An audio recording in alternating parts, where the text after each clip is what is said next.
सभी साथियों को विनायक चतुर्थी की बहुत बहुत शुभकामनाएं। विनायक चतुर्थी का व्रत विघ्नहर्ता गणेश जी को प्रसन्न करने के लिए किया जाता है। इस दिन व्रत और पूजा करके व्यक्ति अपने जीवन के सभी विघ्न, बाधाएं और असफलताएं दूर करता है। साथ ही गणेश जी भक्त को संतान सुख, धन और सौभाग्य का वरदान भी देते हैं। प्रिय साथियों, कथा को अंत तक अवश्य सुने। विघ्नहर्ता श्री गणेश की कृपा प्राप्त करने के लिए कमेंट में जय श्री गणेश अवश्य लिखें। अब प्रारंभ करते हैं विनायक चतुर्थी की यह दिव्य कथा। बहुत पुरानी बात है। काशी के पास एक छोटा सा गांव था, शुक्लवन। यह गांव अपने हरे भरे खेतों और गंगा की निर्मल सहायक नदी के लिए जाना जाता था। इसी गांव की पवित्र मिट्टी पर एक अत्यंत साधारण पर असाधारण हृदय वाला व्यक्ति रहता था, जिसका नाम था नंदलाल। नंदलाल का जीवन किसी साधु से कम नहीं था। यदि कुछ था तो वह था उसका अपने आराध्य विघ्नहर्ता प्रथम पूज्य श्री गणेश के प्रति अनन्य प्रेम। नंदलाल की भक्ति केवल आडंबर नहीं थी, वह उसके रक्त की प्रत्येक बूंद में चलती थी। उसका सबसे बड़ा प्रण था विनायक चतुर्थी का व्रत। हर माह आने वाली यह तिथि उसके लिए किसी महायज्ञ से कम नहीं थी। वह सुबह ब्रह्म मुहूर्त में उठकर नदी में डुबकी लगाकर गीले वस्त्रों में ही ओम गणेशाय नमः का जाप करते हुए स्वयं मिट्टी से गणेश जी की मूर्ति बनाता। मोदक बनाने के लिए वह अपनी उपज का सर्वोत्तम अनाज और गुड़ सुरक्षित रखता। उसके घर की दरिद्रता भले ही चरम पर थी, पर उस दिन उसके चेहरे पर ऐसी दिव्यता झलकती थी मानो वह तीनों लोकों का स्वामी हो। गांव वाले नंदलाल की इस निष्ठा पर आश्चर्य करते थे। वे कहते थे, नंदलाल की भक्ति ऐसी है मानो उसने गणेश जी को अपनी देह में ही बांध रखा हो। नंदलाल का जीवन सरल था। उसकी पत्नी राधा भी उतनी ही धर्मपरायण थी और उनका एक छोटा सा पुत्र था माधव, जो अपने पिता की गोद में बैठकर गणपति स्तोत्र सुनता था। यह परिवार छोटे से झोंपड़े में रहते हुए भी संतोष के परम सुख में लीन था। तभी नियति ने अपना क्रूर खेल शुरू किया। वह ज्येष्ठ मास की विनायक चतुर्थी थी। नंदलाल ने उपवास रखा था और राधा मोदक बनाने की तैयारी कर रही थी। आकाश में अचानक बिना मेघों के बिजली कड़क उठी। अगले ही क्षण नंदलाल के खेत में आग लग गई। यह सूखी घास और तेज हवा का ऐसा संयोग था कि देखते ही देखते उसकी साल भर की मेहनत राख हो गई। नंदलाल दौड़ा, वह चीखा, हे प्रभु, यह क्या परीक्षा। उसने अपनी सारी पूंजी झोंक दी, पर फसल नहीं बच पाई। गांव वाले सहानुभूति जताकर लौट गए, पर नंदलाल ने उस शाम भी व्रत नहीं तोड़ा। उसने राख के ढेर के सामने बैठकर टूटे हुए मन से एक छोटा सा मोदक चलाया और कहा, हे मेरे लंबोदर, यह मेरी अग्नि परीक्षा है। मैं सहूंगा, पर मेरा व्रत नहीं टूटेगा। अगले कुछ वर्ष केवल दुख और दरिद्रता लेकर आए। गांव में ऐसा भयंकर सूखा पड़ा कि नदी भी सिमट गई। अन्न का एक दाना नहीं बचा। पेट की ज्वाला इतनी भयानक थी कि वह शरीर को तिल तिल जला रही थी। अब नंदलाल के जीवन में सबसे बड़ा कष्ट आया। वह पीड़ा जिसे एक मनुष्य सह नहीं सकता, जिसे वह किसी को बता नहीं सकता। एक शीत विनायक चतुर्थी की रात, जब भयंकर ठंड थी और घर में खाने को कुछ नहीं था, उनका छोटा लाडला माधव भूख और ठंड के कारण दम तोड़ गया। माधव, मेरे लाल। राधा का क्रंदन शुक्लवन की शांत रात्रि में एक चीत्कार बनकर गूंज उठा। नंदलाल वहीं मिट्टी की टूटी हुई गणेश प्रतिमा के सामने बैठा था। उसके हाथ में प्रसाद के लिए केवल सूखी रोटी का एक टुकड़ा था, जिसे वह मोदक मानकर अर्पित करने वाला था। माधव का निष्प्राण शरीर राधा की गोद में था। नंदलाल उठा और उसने उस रात पहली बार अपने आराध्य से प्रश्न किया। यह प्रश्न आरोप नहीं था, यह एक भक्त का हृदय विदारक विलाप था। बप्पा, मेरे गणपति, यह कैसा न्याय है। मेरा बच्चा, जिसने कभी किसी का बुरा नहीं चाहा, जो आपके नाम का जाप करते हुए सोया करता था, उसे आपने छीन लिया। क्या मेरी भक्ति में इतनी कमी थी कि आपने मेरे हृदय के टुकड़े को ही मिटा दिया। उसका सीना फट रहा था। हृदय में अपार कष्ट था, जिसे वह दूसरे को बयां नहीं कर सकता था। वह चीखना चाहता था, पर उसने अपने होंठ सील लिए। सनातन धर्म की शिक्षा यही थी कि ईश्वर के निर्णय पर प्रश्न नहीं करते, पर आज उसका मौन भी टूट गया था। राधा ने जब देखा कि नंदलाल स्तब्ध है, तो वह उसके पैरों पर गिर पड़ी। स्वामी, हमें क्षमा करें, हमारा व्रत कभी नहीं टूटेगा।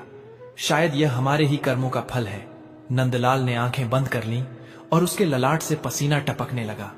उसने उस रात पुत्र की अंत्येष्टि की और फिर उस टूटी हुई प्रतिमा को उठाकर सीने से लगाया।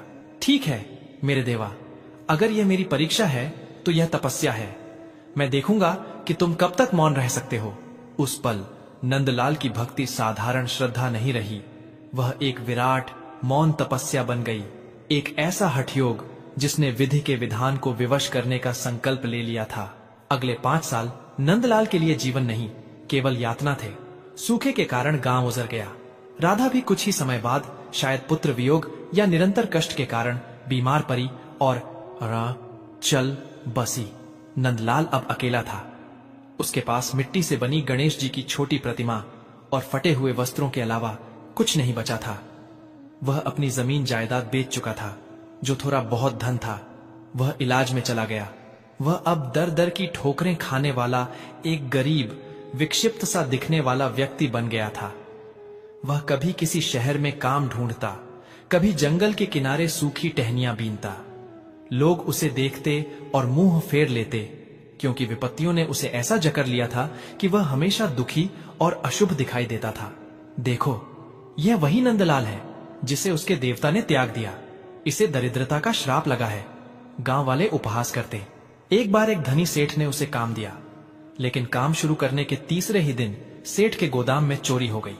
सेठ ने बिना सोचे उसे चोर मान लिया, अपमानित किया और चेतावनी देते हुए गांव से निकाल दिया।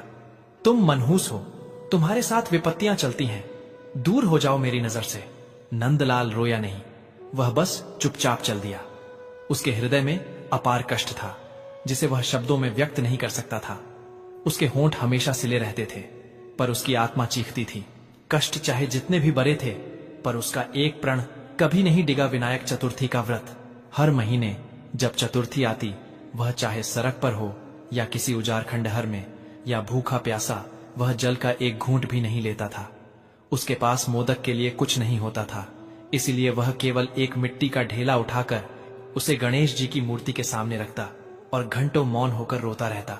यह उसकी सबसे बड़ी पूजा थी। वह रोता और कहता, ओह मेरे बाप्पा, आज फिर से चतुर्थी है। मेरे पास आपको चराने के लिए केवल मेरी आंख के अश्क हैं। ये अश्क उन सभी दुखों का निचोड़ हैं जो मैंने सह लिए हैं। मेरा घर, मेरा परिवार, मेरी प्रतिष्ठा, सब कुछ चला गया। लोग मुझे मनहूस मानते हैं, पर मुझे कोई गम नहीं है। मेरे देवा, बस एक बात बता दो, क्या तुमने सच में मुझे छोड़ दिया है? अश्कों की धारा बहती और वह अगले दिन सूर्योदय तक भूखा प्यासा वहीं बैठा रहता। उसकी इस तपस्या में कोई दिखावा नहीं था, कोई कामना नहीं थी, बस शुद्ध प्रेम था। एक ऐसा प्रेम जो सब कुछ खोकर भी अपने प्रियतम पर विश्वास करना नहीं छोड़ता। उसकी भक्ति इतनी तीव्र हो चुकी थी कि वह स्वयं विधाता के बनाए नियम को चुनौती दे रही थी। विधि का विधान कहता है कि कर्मफल अवश्य भोगना पड़ता है। नंदलाल कर्मफल भोग रहा था, पर उसकी भक्ति, उसकी निष्ठा अब उस कर्मफल से बरी हो चुकी थी।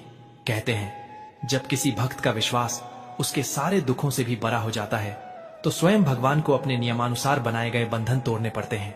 यह लगातार 8वां वर्ष था जब नंदलाल को अश्कों की चतुर्थी मनानी पड़ रही थी। अब वह पहाड़ों के बीच एक अत्यंत दुर्गम क्षेत्र में था। वह थक चुका था, उसका शरीर सूखकर कंकाल मात्र रह गया था। इस बार की विनायक चतुर्थी और भी कठिन थी। पिछले 3 दिनों से उसने पानी भी नहीं पिया था और उसके पास गणेश जी को चराने के लिए मिट्टी का ढेला भी नहीं था। चारों ओर केवल चट्टानें थीं। वह एक विशाल बरगद के पेड़ के नीचे गिर पड़ा। आज उसे लगा कि वह सचमुच अब नहीं बचेगा। गणेश, गणेश, उसके मुंह से केवल यही शब्द फूट रहे थे। उसका हृदय चीख उठा था, हे मेरे विघ्नहर्ता, तुम मेरे दुख के विघ्न क्यों नहीं हरते? मैं जानता हूं कि मैं पापी हूंगा, पर मेरी भक्ति, क्या मेरी निष्ठा में भी कोई कमी रह गई थी? उसने अपने फटे हुए वस्त्र के कोने से अपनी आंख के सूखे हुए अश्कों को पोंछा। वह उठा और उस पेड़ के तने से चिपक कर खड़ा हो गया, मानो वह उस पेड़ को नहीं बल्कि अपने आराध्य को गले लगा रहा हो। आज यह मेरा अंतिम व्रत हो सकता है। मेरे देवा, अगर मैं यह व्रत पूरा न कर सका तो समझ लेना कि इस नश्वर शरीर ने तुम्हारा नाम लेना बंद कर दिया, पर मेरी आत्मा हमेशा तुम्हारी जयकारे लगाएगी। उसकी आंखें बंद थीं। उसकी आत्मा शक्ति के अंतिम कणों से आकाश की ओर एक प्रार्थना भेज रही थी। यह प्रार्थना नहीं, यह एक विवशकारी पुकार थी। नंदलाल का प्रेम अब इतना उत्कट हो चुका था कि उसने कैलाश पर्वत पर बैठे भगवान गणेश को बेचैन कर दिया। गणेश जी, जो धर्म, नीति और विधि के संरक्षक हैं, वे जानते थे कि नंदलाल का कर्मफल अभी पूरी तरह से समाप्त नहीं हुआ है। लेकिन उस भक्त का हृदय, उस हृदय में जो अपार पीड़ा थी, जो उसने 8 वर्षों तक बिना शिकायत के चुपचाप सह ली थी, वह पीड़ा विधि के विधान से भी अधिक भारी थी। गणेश जी ने निर्णय लिया, आज वह अपने भक्त को अपने नियमों से ऊपर रखेंगे। जैसे ही नंदलाल ने अंतिम सांस भरने का प्रयास किया, उसे अपने पास किसी के चलने की आहट सुनाई दी। उसने धीरे से आंखें खोली। उसके सामने एक अलौकिक तेज से युक्त वृद्ध साधु खड़ा था। साधु की जटाएं सफेद थीं, मुखमंडल पर अद्भुत शांति थी और उनकी आंखें ऐसी थीं मानो उनमें ब्रह्मांड का सारा ज्ञान समाया हो। साधु के एक हाथ में कमंडल था और वह नंदलाल को ऐसे देख रहे थे जैसे कोई पिता अपने बिछड़े हुए पुत्र को देखता है। साधु ने अत्यंत स्नेहमयी आवाज में पूछा, वत्स, तुम कौन हो? इस वीराने में अकेले क्यों बैठे हो? क्या तुम्हें कोई कष्ट है? नंदलाल की आंखों से तुरंत आंसू बह निकले। यह पहली बार था कि किसी ने उससे इतनी ममता से बात की थी। दया! नंदलाल को कई वर्षों बाद किसी हृदय में यह भाव दिखा था। महाराज! नंदलाल की आवाज लड़खड़ा गई। मैं एक अभागा हूं। मेरा नाम नंदलाल है। मैं अपने कर्मों के बोझ तले दबा हुआ हूं और मैं यहां अपनी अंतिम विनायक चतुर्थी का व्रत पूरा करने का प्रयास कर रहा हूं। साधु मुस्कुराए। विनायक चतुर्थी का व्रत? पर वत्स, तुम्हारे पास तो न तो जल है, न प्रसाद है, न कोई पूजा की सामग्री। तुम उपवास क्यों कर रहे हो, जबकि तुम पहले ही इतने दुर्बल हो? नंदलाल का हृदय टूट गया। उसने हिम्मत जुटाई और बोला, महाराज, आप सही कहते हैं, मेरे पास कुछ नहीं है, पर मेरा सब कुछ चला गया तो भी मेरे पास एक चीज बची है, मेरा विश्वास। 8 वर्ष पहले जब मेरे पुत्र ने दम तोड़ा, मैंने अपने बापा से कहा था कि मैं उनका साथ कभी नहीं छोड़ूंगा, चाहे मेरे जीवन में कितना भी बड़ा कष्ट क्यों ना आ जाए। मैं दर दर की ठोकरें खा चुका हूं, भूखा रहा हूं, अपमानित हुआ हूं, पर मैंने यह व्रत नहीं तोड़ा। मेरा यह प्रेम, मेरा यह प्रण ही मेरी पूजा है। साधु की आंखों में एक अजीब सी चमक आई। पर नंदलाल, साधु ने थोड़ा कठोर स्वर अपनाया, क्या तुम मंदबुद्धि हो? जब तुम्हारे देवता ने तुम्हें इतना कष्ट दिया, जब उन्होंने तुम्हारे पुत्र को छीन लिया, तुम्हारी पत्नी को ले गए और तुम्हें दर दर भटकाया, तो तुम्हें अब इस पूजा का क्या लाभ? यह श्रद्धा तुम्हें क्या देगी सिवाय और दुख के? यह नंदलाल की अंतिम परीक्षा थी। यदि वह इस समय विचलित होता तो उसकी वर्षों की तपस्या व्यर्थ हो जाती। नंदलाल ने साधु की ओर देखा। उसकी आवाज में दर्द था, पर अब वह दर्द समर्पण में बदल चुका था। महाराज, आप स्वयं साधु हैं, आप धर्म जानते हैं। मैं नहीं जानता कि मेरे कर्म क्या थे, पर मैं अपने आराध्य को दोष नहीं दे सकता। हाँ, मेरा हृदय चीखता है, मैं रोता हूं, पर मेरा विश्वास अटल है। यह संसार, यह जीवन, यह दुख सब नश्वर है। यदि मेरे दुख से मेरे गणेश जी कहीं प्रसन्न हो जाएं, तो मैं यह सब हंसकर सह लूंगा। मैं गणेश जी को नहीं छोड़ सकता, क्योंकि मैं जानता हूं कि मेरे कष्टों के पीछे भी उनकी कोई अपार करुणा छिपी होगी, जिसे मैं अभी समझ नहीं पा रहा हूं। नंदलाल के इस कथन ने, जिसमें अदम्य भाव और अपार कष्ट का मिश्रण था, सीधे कैलाश को हिला दिया। यह वह क्षण था जब विधि का विधान भक्त के प्रेम के सामने झुक गया। साधु की आंखों से अचानक गंगा की धारा के समान प्रकाश प्रवाहित होने लगा। पूरा वातावरण एक स्वर्गीय सुगंध से भर गया। वह वृद्ध साधु, जो क्षण भर पहले दुर्बल दिख रहा था, अब करोड़ों सूर्यों के तेज से चमकने लगा।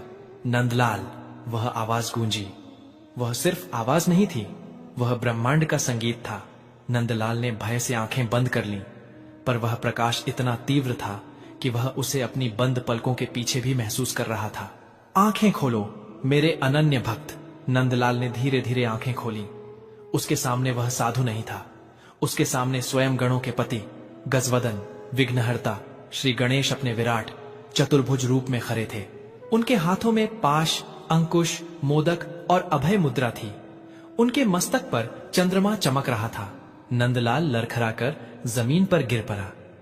उसकी आंखों से जो अश्रु बहे, वे वर्षों के दुख, वर्षों की तपस्या और 8 साल के अटूट विश्वास का परिणाम थे। वह चीखा, मेरे बाप्पा, आप स्वयं। गणेश जी के मुख पर अत्यंत करुणा का भाव था। उन्होंने नंदलाल को उठाया और अपने हृदय से लगाया। मेरे प्रिय नंदलाल, तुम्हारी भक्ति ने आज धर्म के सभी नियमों को पार कर लिया है। तुमने जिस निष्ठा से, जिस पीड़ा के साथ यह विनायक चतुर्थी का व्रत किया है, वह इतिहास में अमर हो गया है। गणेश जी ने समझाया, वत्स, तुम्हारे पूर्व जन्म के कर्म अत्यंत कठोर थे। तुम्हें भयंकर पीड़ा झेलनी ही थी। मैंने तुम्हें बचाने का प्रयास नहीं किया, क्योंकि मैं विधि का मर्म जानता हूं।